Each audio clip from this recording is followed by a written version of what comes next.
All of us remember what quadratic polynomials are. The general form of a quadratic polynomial is ax squared plus bx plus c, where the constant a is not equal to 0. The degree of the quadratic polynomial is 2. So what's a quadratic equation? An equation, as we know, always has two sides, one on each side of the equal to sign. When we equate this general form of a quadratic polynomial to 0, we get the general or standard form of a quadratic equation. Remember that a is not equal to 0 and the constants a, b and c are real numbers.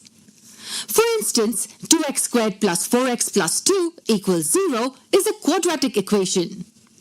Comparing it to the standard form, we get a as 2, b as 4 and c as 2. A is the coefficient of x squared, b is the coefficient of x and c is the constant.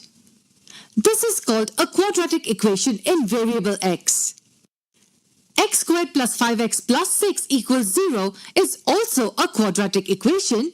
Negative 3x squared plus 12 equals 0 too. Yes, you might not see the x with power 1 in this equation, but it still is a quadratic equation. That's because the degree of the polynomial on the left is still 2. Can you find the values of a, b and c in each of these cases?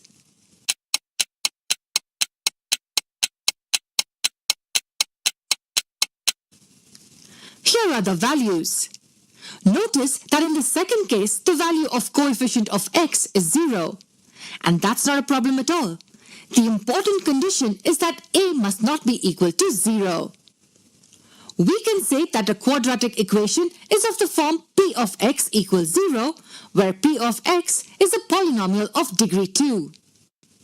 Does it have any application in real life? Say you're asked to build a rectangular football field with an area equal to 7,000 square meters. And you're also told that the length of the field should be 30 meters more than its width. How would you build the field? Say this is the rectangular field. Its area is 7,000 square meters. If its width is x meters, then based on the condition given, its length will be x plus 30 meters. The area of a rectangle is nothing but the product of its length and breadth. Hence, x times x plus 30 will equal 7,000. Rewriting this will give us the quadratic equation as x squared plus 30x minus 7,000 equals 0.